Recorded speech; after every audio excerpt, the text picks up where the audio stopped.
Welcome, everyone, to another episode of the Neoliberal Podcast, part of the Center for New Liberalism. I'm your host, Jeremiah Johnson, and joining me today are two researchers from One Day Sooner to talk about the future of pandemic policy. First, we have Josh Morrison, who's the founder and president of One Day Sooner. We also have Gavriel Kleinwaks, who is a researcher and the strategic projects lead at One Day Sooner, and we're talking about the pandemic and potentially future pandemics.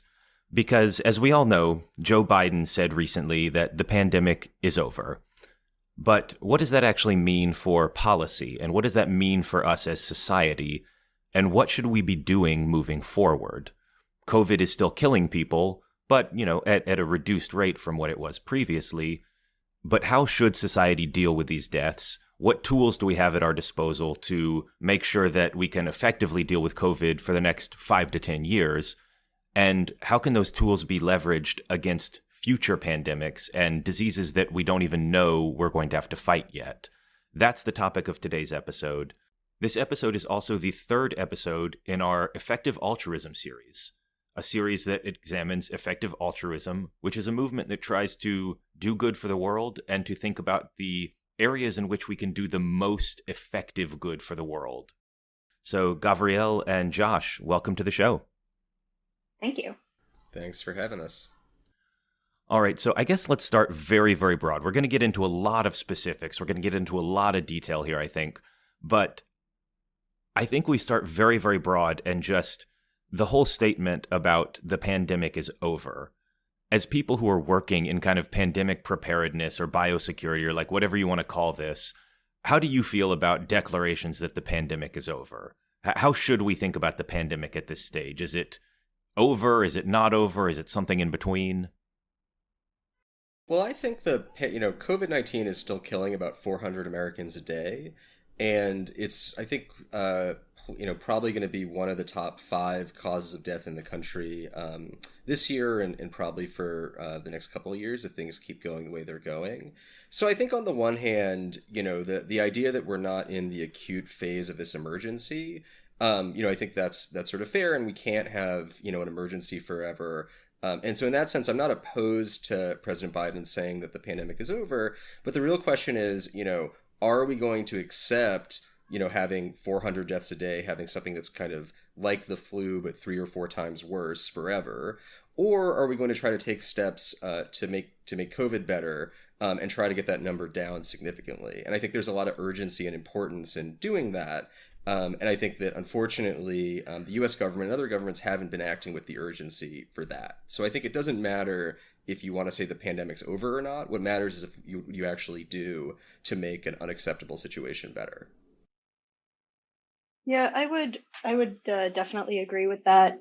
And I think that the declaration of the pandemic being over is pretty unfortunately, in my opinion, conflating what for a lot of people they expect to be a scientific statement about what the category pandemic means with a policy statement. When a government official says the pandemic is over, when Biden says the pandemic is over, he's calling for a return to normal activity, essentially, which is not a statement about, as Josh points out, death count or anything like that. And so I agree, the acute phase of the pandemic is over and you can't stay at emergency levels forever. But I think the conflation of a policy category and a medical category is unfortunate and potentially quite confusing to the public.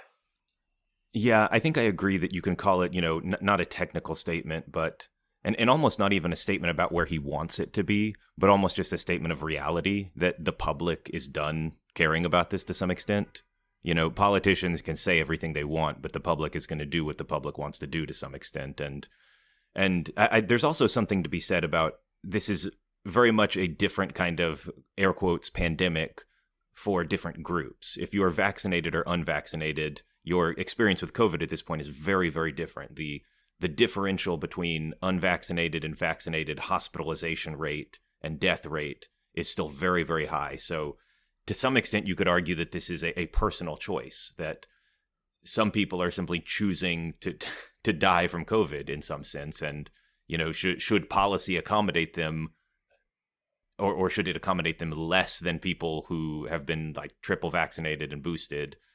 I don't know. That's kind of a thorny ethical question, but I don't think you'd be unreasonable to say that if people choose not to get vaccinated, then we should care somewhat less when they get hospitalized or die.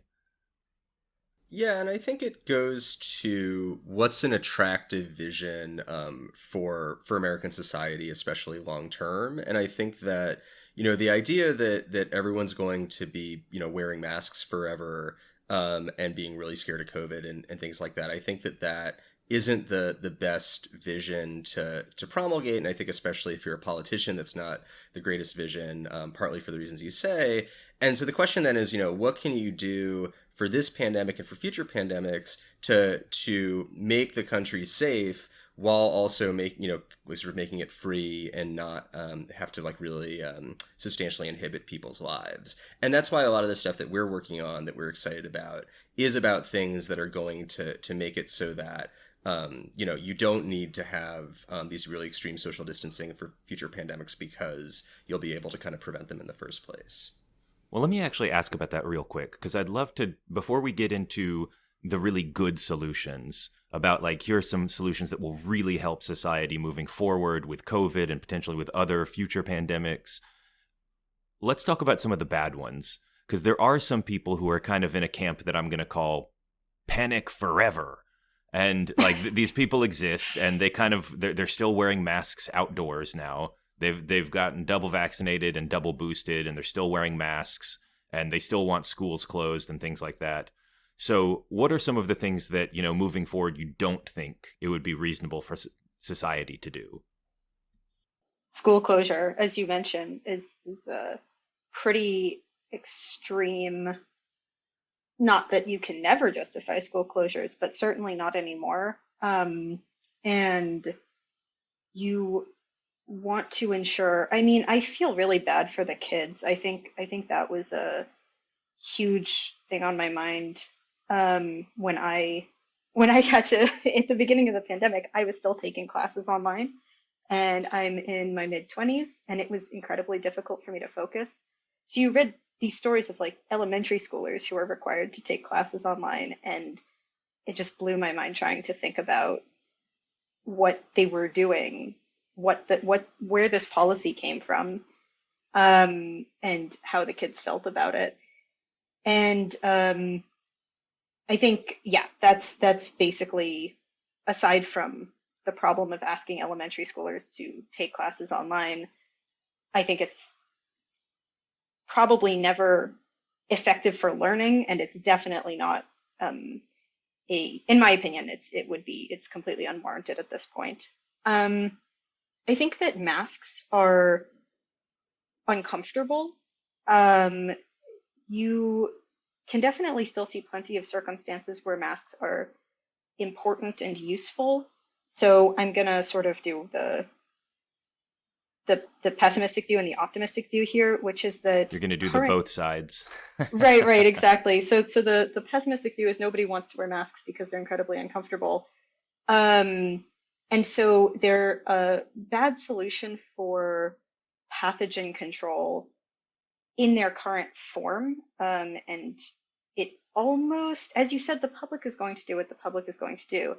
I think we do know that masks are effective, and there are certainly circumstances. If I know I'm going to be visiting an immunocompromised relative soon, and I'm in a crowded place, I might still wear a mask prior to that visit. But most people are not going to do this. This is not going to be a way to limit spread anymore. And the optimistic view of this is, well, mask technology hasn't been iterated on in a long time, so there's potentially a lot of uncovered ground here. Masks were considered not effective enough to be a solution that works if you're the only one wearing a mask. And you can imagine mask technology advancing to the point where it doesn't matter if everybody around you is or isn't wearing a mask, because the mask is effective at protecting the wearer to such a high degree. And you can also imagine technology improving such that masks become comfortable enough that people are interested in wearing them in more situations. All right. So I think all that makes sense. That tracks with kind of how I've been following the whole debate between, the appropriate level of panic or not panic to have about COVID at the current time. But let's move into the things that we do think will work, because there's a lot of exciting stuff going on. There's, more attention to this problem than there's been in a very long time, because obviously money is now pouring in for societal solutions, technological solutions. How can we address pandemics better in the future? Arguably, still not enough is being done there, but certainly more than we used to. So I think I'd like to start with vaccines, because vaccines were obviously the killer app of the pandemic, if we want to use tech language. They were the thing that really marked a turning point. And it both in terms of, us having the pandemic functionally under control, and in terms of people's behavior, people feeling like they, were protected enough to restart their lives.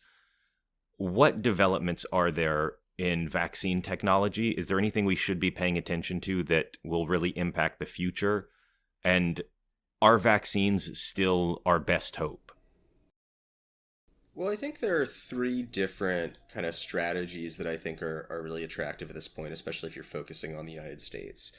So the first is what we're doing already in terms of boosters, because I think there's an enormous gap in who has taken boosters in the country and who needs to take boosters. And I think that if most Americans had 3 or 4 COVID shots, we'd be in a much better place in terms of the death rate. And there just hasn't really been the messaging or urgency behind, it's not actually enough to take your initial course of 2 shots. You need to get a booster as well to have a lot more effectiveness.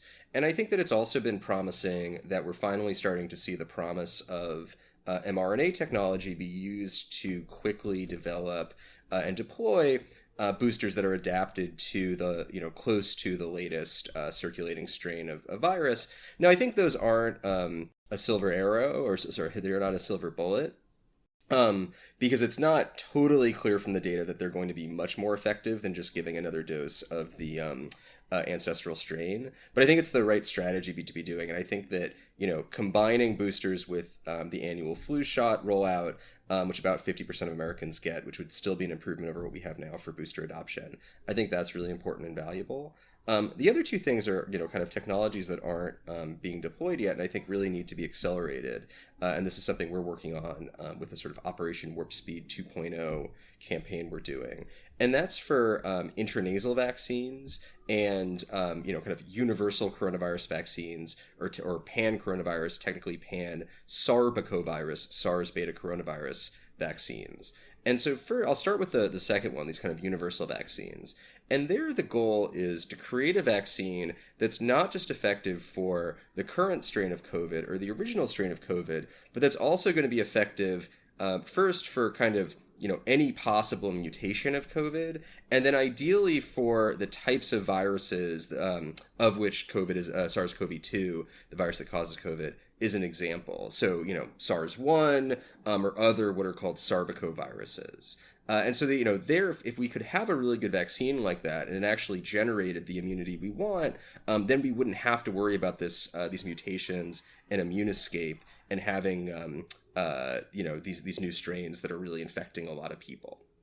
So that's one thing that I think there can be a lot more done on. And there are definitely a lot of really smart people who are vaccine developers, but there's not the kind of level of resources that are needed to really accelerate things. And there's also not a clear kind of regulatory vision of how this actually could be, licensed and be given to Americans. So that's one thing. And then the final thing is these intranasal vaccines, or really they're vaccines that aim to create what's called mucosal immunity, which is basically immunity at the point where the virus is actually kind of first contacting your body, right? So the idea is if you can get better immunity in someone's nose and upper respiratory passage, that can fight off the infection before it, rather than it becoming an infection, maybe even kind of causing a sterilizing immunity. So you don't get existing vaccines are good at fighting severe disease. But this might be able to actually stop the infection altogether. And so let me ask a go science ahead. question here, just because if I'm a little confused, maybe someone else out there is too. I'm probably dumber than most of my listeners, but I'll pretend that I'm as smart as them. And my understanding of like the biology is that this is essentially happening in your bloodstream with the current vaccines. You get injected, there's some dead virus cells floating around or whatever, inactivated cells, however the biology works, and they float around in your bloodstream, and your kind of white blood cells or your T cells or whatever they're called, they get trained to like locate, okay, this is a foreign agent, this is a bad thing, we're going to kill it. And that's kind of how a vaccine works, but it requires you to be infected first. And so, maybe it stops the infection in the sense of it stops it very, very early. You don't get any symptoms, or maybe it just makes it less. But this is all kind of happening in the bloodstream for a typical vaccine, right? And you're saying that the nasal vaccine would almost have that barrier be like in the mucus of your nose or wherever you actually inhale it, and then like stop it from happening entirely. Is that summary at all close to accurate? Yeah, I think that's mostly accurate. And so, like one way to think of this is, we talk about vaccines creating antibodies, and there are different types of antibodies in different parts of your body, essentially. So, what vaccines that are injected that go into your blood, they're really good at creating a type of antibody called IgG, immunoglobulin G. So that's going to be useful for stopping severe disease and like systemic infection that's kind of attacking your whole body. So it's going to prevent things from kind of escalating from something that's just a kind of cold to something that's a lot worse. And maybe it might be able to stop a cold, but really the antibodies that are in your nose and respiratory passage are IgA, immunoglobulin A. So it's a different antibody. And, the immune response you have if you get COVID is better at producing IgA than the vaccine shot is, which is better at producing this IgG. And so a nasal vaccine, by producing the antibodies that are in your nose and in your upper respiratory passage, that's going to be better at fighting off the infection at that point of contact than an existing vaccine would be. One of the concerns that I have about vaccine-oriented solutions is that I think while they do a pretty good technical job of solving the problem, I'm not sure that society is as accepting as they should be of vaccines. And obviously, people who take vaccines have much, much better rates. If you are double vaxxed and boosted, your rates of infection are lower, your rates of hospitalization and death are much, much lower. But the problem is that we're not getting people to do that. There's a giant chunk of people who have not taken any vaccines. And then I think it's the majority of people have not gotten a booster. Even among people who got double vaxxed, a lot of them, maybe even the majority of those, have not gotten a booster. And, the most recent booster that came out is the Omicron BA.4/5 or whatever it's called. I think we're a month from having that released. And still only like 3% of people, or 4% or something like that, have gotten that. So do we think that if we have one of these pan-sarbecovirus, all coronaviruses and everything, that kind of vaccine, or if we have nasal shots, I guess they wouldn't be shots, just nasal spray vaccines, do we think that would lead to increased protection, like in terms of uptake? Or would it just be better protection for the minority of people who are still worried about getting COVID boosters? Well, I think that I don't want to downplay, the benefits of vaccination as something that can protect you, even if not everybody around you has had that. So if you get a really effective intranasal spray vaccine, that's excellent for the person who got it, right? But also every person who gets it, is breaking a potential link in the transmission chain. That's a benefit to society, even if you don't have full uptake. And then I think the other part of it is that I'm not going to be able to quote numbers off the top of my head, but people are legitimately pretty afraid of intramuscular vaccines. Or grossed out. I don't know what the right word would be, but there is actually quite a bit of hesitancy related specifically to an injection. And this sort of instinctively makes sense to me.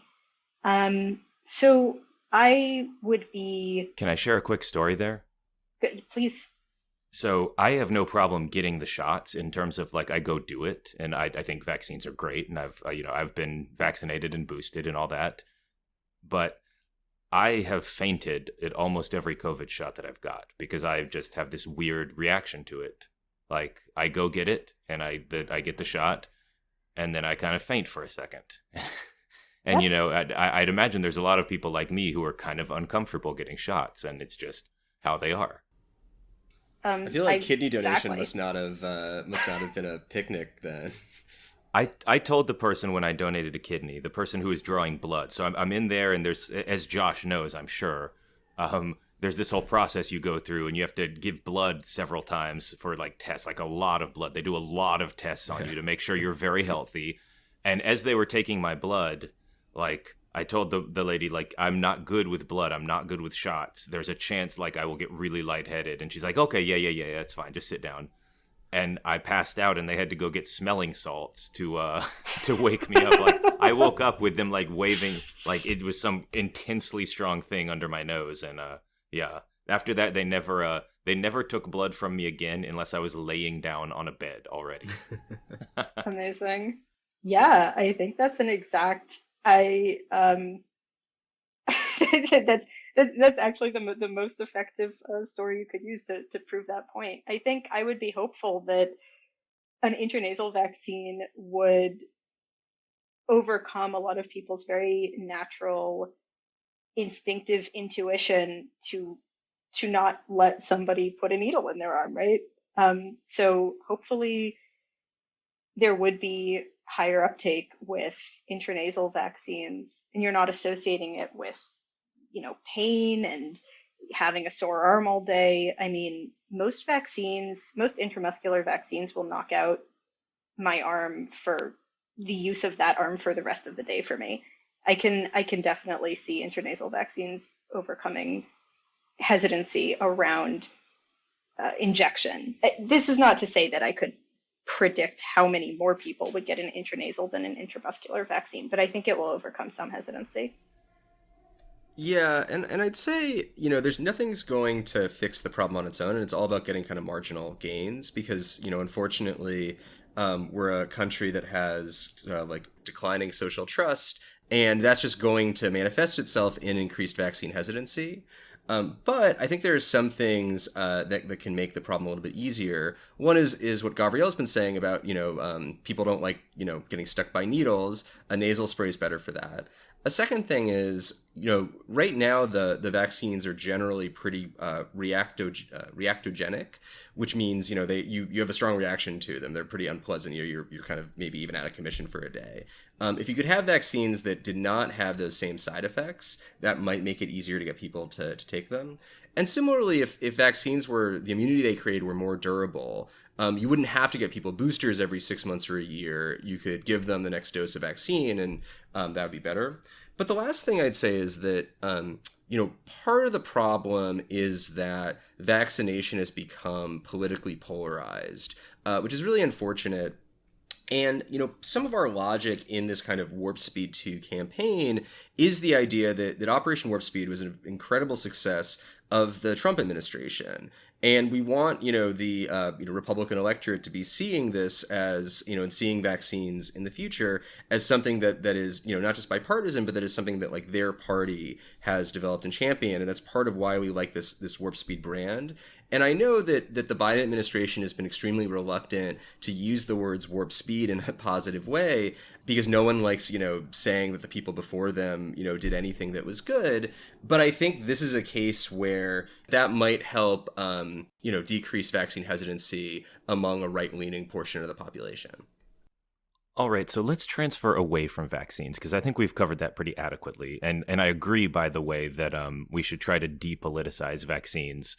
That train may have already left the station. We might be closing the barn door after the horse has escaped to some degree there. But, if I'm mixing metaphors, I'll do both. I'm not sure if it'll work, but we should still try. But I know that there are other things that One Day Sooner is working on that are not vaccines, and that some of you guys are very, very excited about, that have really high potential for both helping with COVID and potentially helping with other things as well. And so I'd love to talk about some of these other solutions. And these are also things that wouldn't necessarily have an aspect of like individual choice, where just people's behavior is going to like screw up our entire pandemic policy because the people just refuse to do the thing we need them to do. There are actually some approaches that don't have that problem. So do you want to talk about a couple of the things that we're seeing with virus control outside of just vaccines? Yeah, absolutely. I think passive environmental interventions are incredibly promising. This is the main thing that we're discussing. So what do you mean by passive environmental concerns? Yeah. So this would be exactly as you, exactly as you put it. There would not be this element of an individual's behavior matters in this setting, because the setting itself, the building that you're in, is outfitted with technology, with equipment that makes the air cleaner. So I feel pretty good at this point about saying that COVID is largely airborne, which was not necessarily, widely accepted at the beginning of the pandemic. But you inhale it, right? You inhale COVID aerosol. You inhale aerosolized COVID when an infected person is breathing, speaking, etc. And that makes it pretty difficult to combat when your interventions are all based on individual action, like whether or not you're wearing a mask, whether or not the person speaking is wearing a mask, all of those details. But if you have interventions in the room that clean the air as people interact, then you have this, and unobtrusively clean the air as people interact, then you have a much more safe environment no matter what anybody else is doing around you. And I think that's incredibly promising. So the main interventions, sort of three main classes of environmental intervention that we're talking about there's ventilation, which is bringing in clean air actively, filtration, which is cleaning the air in the room via a filter system like HEPA filters, for example, and UV light, which is very short wavelength light that kills pathogens in the air, and you can install it in such a way that it doesn't harm the humans in the room. And so these types of interventions are very, very these types of interventions they're just not dependent on what the people in the room are doing. And different combinations of them will get the air to different cleanliness levels. And I think this is incredibly promising for both the current pandemic, but also for, better air cleanliness and reduced pathogen transmission in general, and potentially fighting future pandemics, because you can see how far we've gotten, in the United States by having better water filtration systems. There are very few people in the United States contract very few waterborne illnesses today. You can imagine a similar state of affairs with airborne illnesses. I'd love to talk about air ventilation and filtration first, because one of my favorite subjects to read about, and it's kind of a pet subject of mine that I care a lot about, and I wish society cared a lot more about, and I wish it was a political issue, but it's PM 2.5. This is particulate matter that hangs in the air of very, very, very small diameter, and there's a ton of evidence that PM 2.5 makes people sick. And this comes from, cars. It comes from both the tailpipe of the car, but even more so, the tire and the friction the tire has on the ground and the asphalt just kicks up all this tiny little particulate. And it makes people sick. It gives them heart attacks. It gives them strokes. We have studies that show that kids' IQ drops when they're exposed to PM 2.5. There's just all kinds of stuff. And so I am naturally predisposed to think that like filtration of the air, like Hepa filters, are great because they get rid of PM 2.5 and they make you safer and cleaner anyway. They make you healthier. So if they also help with COVID, then I'm like, it's like an added bonus. I already think they should be in every school. But can we talk about like Hepa filters? Are those a solution that we think would scale up well and actually do a good job of like cleaning virus particles out of the air? So filters we have now are excellent. I definitely don't want to downplay that. One thing that's important when thinking about interventions is the footprint that you're affecting. And Hepa filters we mostly know about Hepa filters we mostly interact with in smaller rooms. A lot of people will get a portable one for, their living room, their bedroom, something like that. And more filtration, you can certainly have larger filters, but essentially Hepa filters aren't the only thing that you want because they're not necessarily going to be the most efficient way to clean air for pathogens. Now, that being said, they are out of the interventions we've discussed, you definitely want them for PM 2.5. So in my rough understanding of this, UV light is not going to help you basically at all with PM 2.5. You want a filter that is actively pulling the physical particles out of the air, and Hepa filters do that very, very well. But if we're talking about pathogen transmission, there are more efficient interventions that will cover a larger footprint and wind up being significantly more cost effective as a result of that. So I can provide like a specific cost comparison, but that's the overview. So what makes UV light more effective than Hepa filters? If they're both kind of capable of kind of cleaning virus out of the air, why is the UV light better in this case? Basically, UV light can interact with a much larger percentage of air in the room at one time than a filter can. And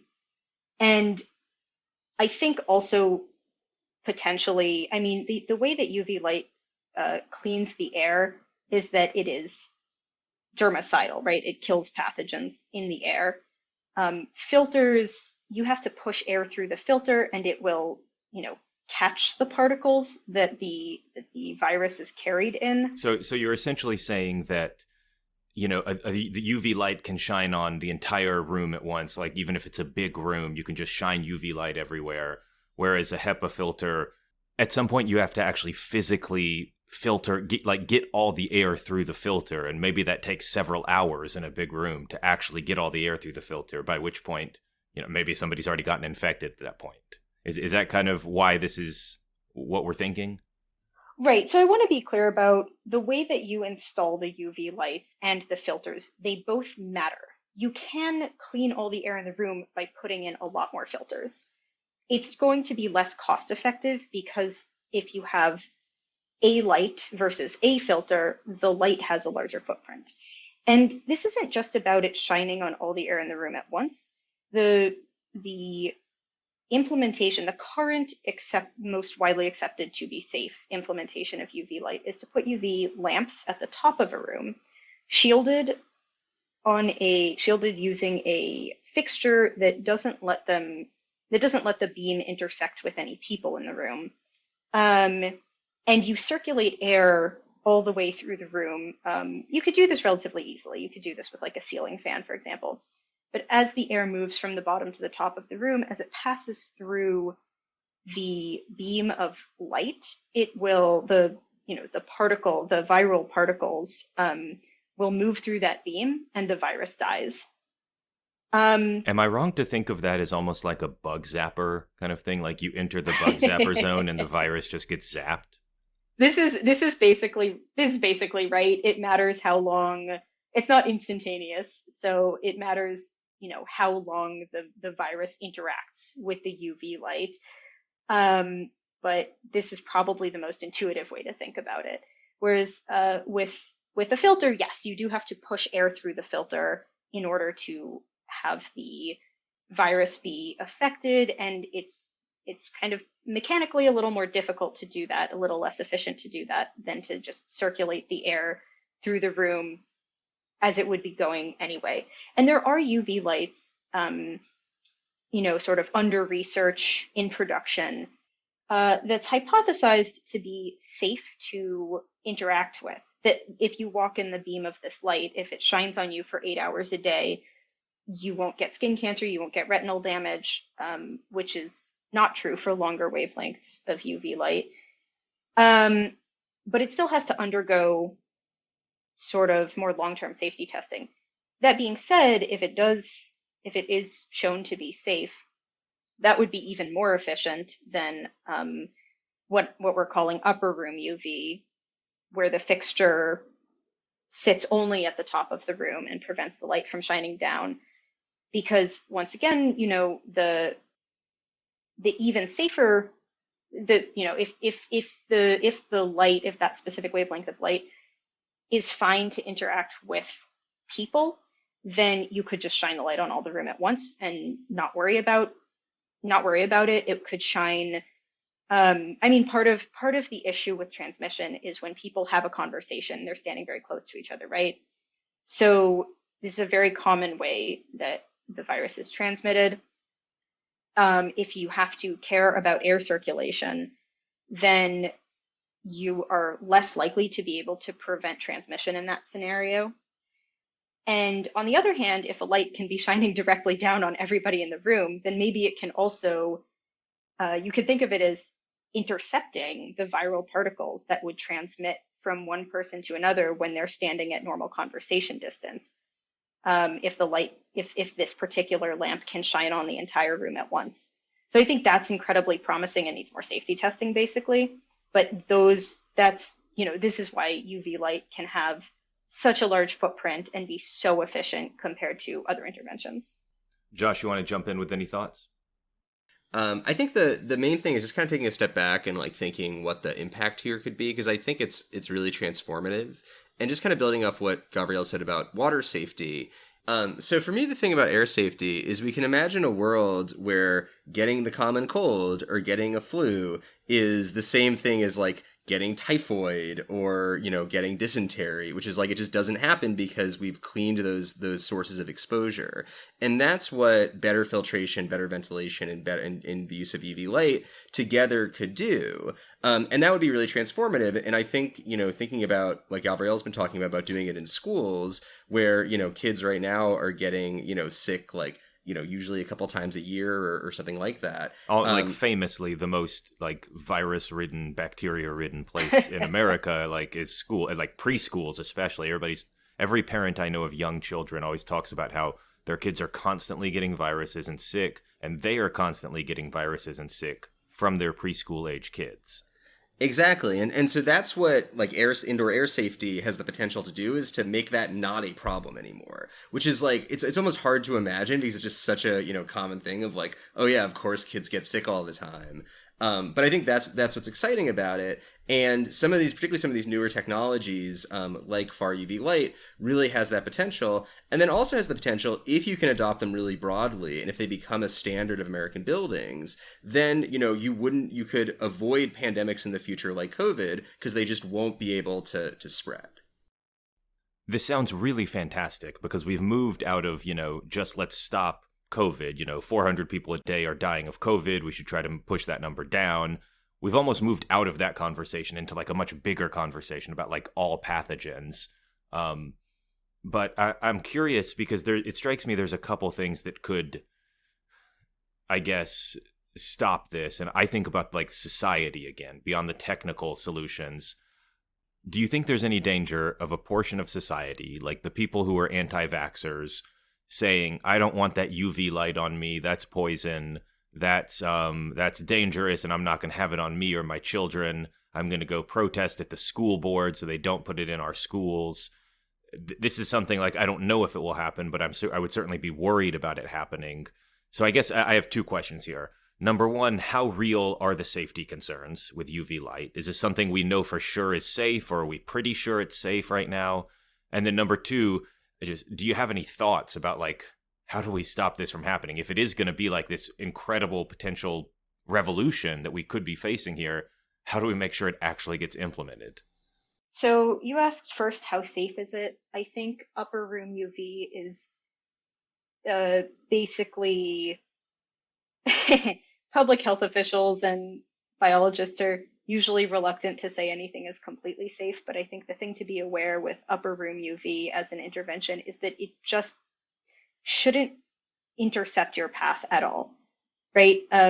You should not, in the case of upper room UV, it is safe because it's not touching you, right? The reason that it's put into these sort of shielded fixtures is that it would be a bad thing. It would potentially cause health problems if if you were in the path of the light for 8 hours a day. But you really shouldn't be. And so then it becomes a question of, well, was it installed well? And so then that's a question with every single thing in a building, right? We have to trust our buildings. We have to trust our structural and civil engineers. And so when we're talking about whether or not upper room UV fixtures are safe, it's essentially the same question as, well, is my staircase safe? And that sort of structural question. So I would say that a correctly installed upper room UV fixture is as safe as it gets, really. The far UV is the shorter wavelength UV that I was talking about earlier as having the potential to not require a specialized fixture that shields people from the beam of the light. So that's the one that requires more long-term safety testing in the form of safety testing that says whether or not it's fine for a person to be in the beam of that light for 40 hours a week, or whatever the case may be. I can only speak for myself. There are basically two main types of safety tests so far: mathematical models and mouse models, where the mouse models show that mice who spent a long time in environments that had far UV light shining on them were fine, did not develop any problems. And I think that it's not something that I would ask other people to necessarily, or I'm sorry, it's not something that I would ask other people to do, but I feel like fairly convinced to a degree that I would be fine to at least participate in a safety test, right? Like I feel like I would be okay with spending weeks at a time with a far UV fixture in my home, being a test subject as to whether or not far UV was safe. I find these mathematical and animal models like very convincing in terms of safety. So that needs more testing. Far UV needs more safety testing, but I would say it's very promising, and society should invest very, very heavily in safety testing because of how promising it is. Yeah, I'd say in terms of avoiding people becoming fearful of kind of low wavelength light interventions, I think there's two main things I'd focus on. The first is, I think this is an opportunity to really improve our ability to test and gather data as part of a public health rollout. I think we should be thinking from the very beginning, how can we prove beyond anyone's possible doubt that this is safe? And how can we continue to collect evidence in ways that can prove that it's safe? And I think that's like figuring out how to accomplish that, I think that's a benefit to society, both in terms of making low wave or far UV light safe, but also in terms of getting better at our kind of data collection epidemiology in general. I think that has a lot of benefits. And so I think I want to be in a world where we can say, look, what are any possible safety concern you have, so that we can keep collecting data to remove all possible doubt. So I think that's one thing is just building an evidence base that gets to a level of trustworthiness that everyone can really accept. The second thing, I think that we want these interventions to be socially attractive and have high status. And so I think if we think about how to roll them out and how to kind of advocate for their rollout, there's things we can do for that. So one thing that we're very interested in is corporate adoption campaigns and trying to get, tech companies like Google or, Facebook or Microsoft to be the initial, or maybe, universities like Harvard or Stanford. Facebook is not the most high status company anymore. I've got to warn you. What I mean is that it's used by rich people. Yeah, I right? do get what you mean. Everybody at Facebook is very well paid, and Yeah, and so if you're wondering, so is this something that people want for themselves, and they're like, oh, like the fancy engineers at Facebook, or the Harvard students, they have this, when will it be rolled out, in my community? Or is this something, that's imposed, by government or whatever it is? I think I think starting out with, adoption among people who are, have lots of privilege and are high status, I think that's one way to make it desirable, as opposed to something that's feared. So that's one strategy that we're interested in. I think it's an interesting strategy, but I'll also just warn, as someone who is participating in the culture war and knows how strong it is, I look at the vaccines, which are obviously an incredible technological achievement that we were able to get these vaccines as quickly as we did. It was a marvel.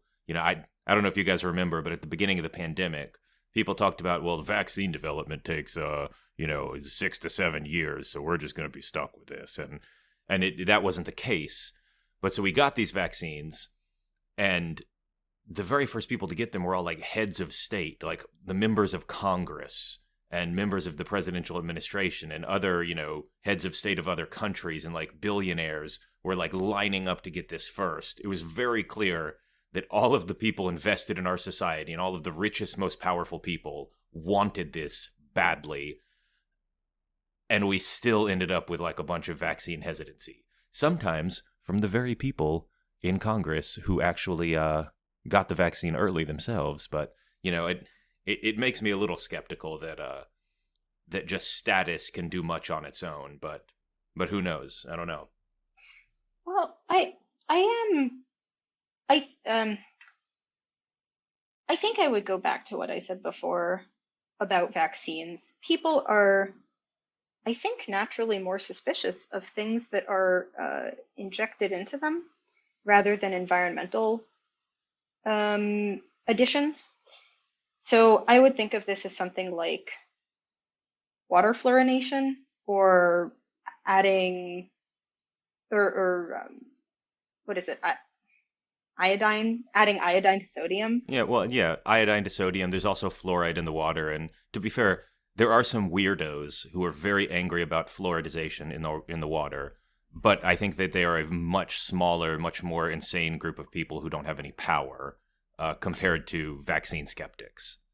Well, so this is exactly it. If you are talking about environmental controls, then it should be more easily compared to, or rather, if you're talking about environmental interventions such as UV lights, low wavelength light in schools, then this seems more like the example of, fluorine in water than it does like vaccines. People, as I said, I do think there's a strong psychological component to anti-vaxxing of not wanting something injected. People accept environmental interventions at a much wider scale than they do sort of something that they have to ingest and or get injected. And so I'm not terribly, I would be pretty optimistic about environmental interventions gaining acceptance. Sure, it might take a while, but as Josh said, it's extremely important to be able to assuage people's fears by asking and showing understanding of what those fears are and providing evidence that the intervention is safe. And I think then it becomes much, much more of a question like fluoride in water than it does a question of vaccines. The other part of it is that immunology is incredibly complicated. So it's a little harder to explain vaccine safety than it is UV safety, in my opinion. This might not be true for everybody. And at kind of at the far end, yeah, I mean, there are people who don't like that there is fluorine in their tap water, and so they don't drink tap water. There are people who already homeschool for tons and tons and tons of reasons that have nothing to do with whether or not certain kinds of light fixtures are in schools. And I think that's a good thing that people have that option. And so if you add something to your environment that some certain subset of the population doesn't want, a lot of people will simply opt out of that environment. And the majority of the population is still able to benefit from it. All right, so I think I've exhausted nearly the extent of my knowledge about what's going on in this field. But I do want to throw out just an open-ended question as we come towards the close of the podcast. Is there anything else that you are excited about in terms of future pandemic policy or future COVID policy, things that could make a difference over the next 5 to 10 years that we haven't mentioned already? As an employee of One Day Sooner, I'd be remiss if I didn't talk about challenge studies. And basically, what a challenge study is, I know we've talked about this in a previous episode. So that's a type of vaccine study or other study where you actually infect people as part of the study. And so you can learn a lot of things that you can't learn in a traditional vaccine study. And you can also do it more quickly with lower numbers of people. I just want to get you on the record. Josh Morrison is pro-infecting people with viruses. Yes. In a certain circumstances, like with, when you're guests on a podcast or something. But if you're in quarantine and operating a medical study. So as exciting as I am in that way. I think that, we've advocated for COVID challenge studies, and which have occurred and are occurring in England, but they really haven't been used to their full potential, where, part of our advocacy about better COVID vaccines is advocacy about better ways to test COVID vaccines that can get these deployed sooner and can get better vaccines than would exist otherwise. And so I think, figuring out how to do that effectively and using these studies figuring out how we can do that effectively and using these studies to their fullest potential, I think that can be really helpful with COVID. And I also think there's this concept of a prototype vaccine strategy against future pandemics. Or there's all this idea of 100 days mission. And what these mean is that you want to prepare kind of prototype vaccines ahead of time against diseases that are likely to cause or that could cause pandemics in the future.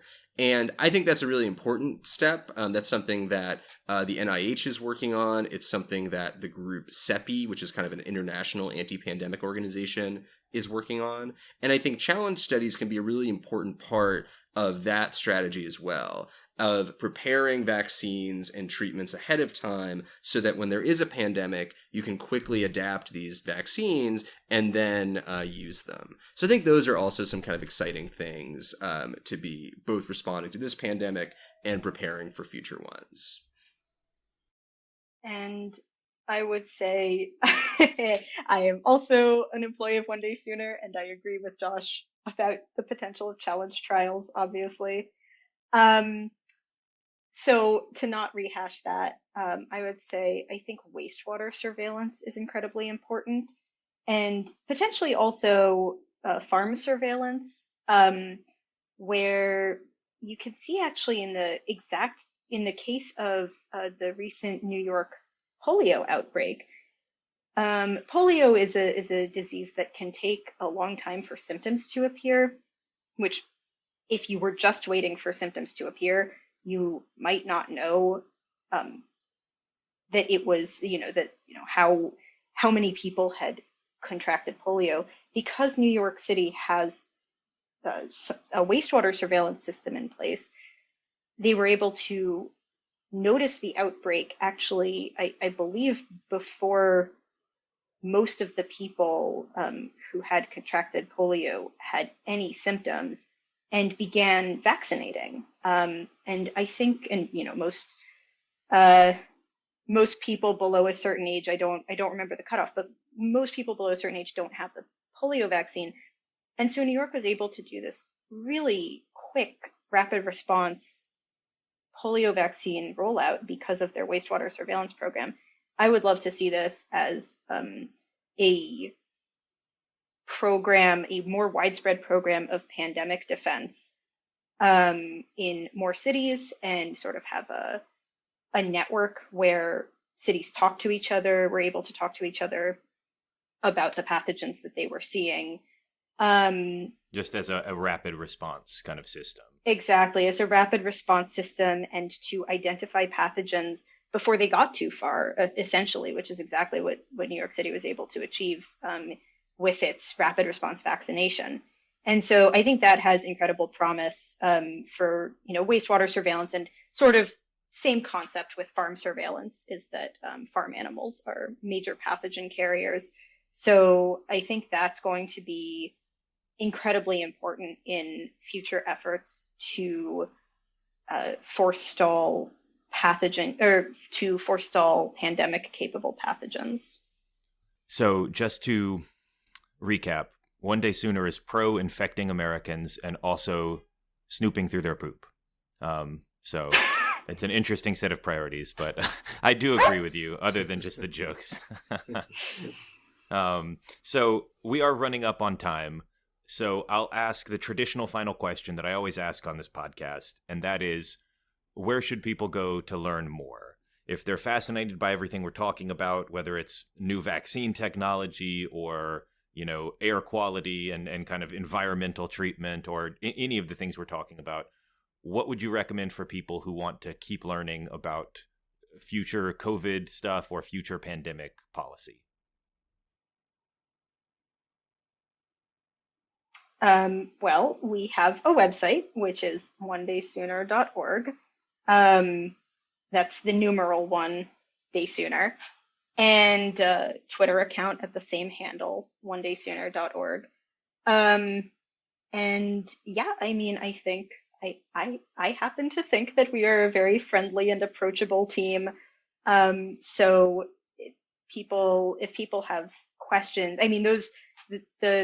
many of the documents on our website will give sort of an overview of projects, high-level summaries, and I think I would encourage anybody to reach out with questions to the Twitter account, or to our potentially email communications at onedaysooner.org, for example. Yeah, I'd also mention just kind of some of the journalists and experts that are worth kind of looking into for some of these issues. So Akiko Iwasaki is a professor at Yale who does a lot of research on intranasal vaccines and mucosal immunity. So I think people who are interested in that can read her work. And I think she had a piece with Eric Topol about that.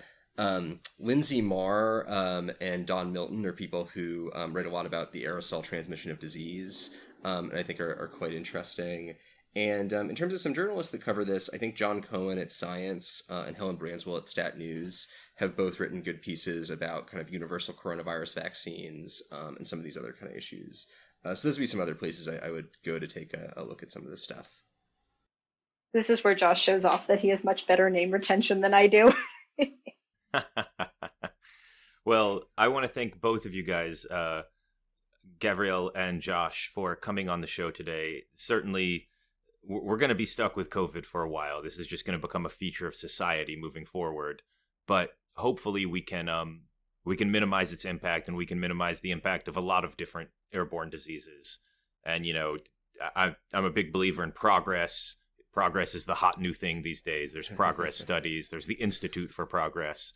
And I think this is an important area that we should be focusing on. You know, we can make progress in this area, and so we should. Yeah, absolutely. Thank you so much for having us. Yeah, this is really great. Thanks a lot. Thank you guys for coming on the show. This episode is also the third episode in our Effective Altruism series, a series that examines effective altruism, which is a movement that tries to do good for the world and to think about the areas in which we can do the most effective good for the world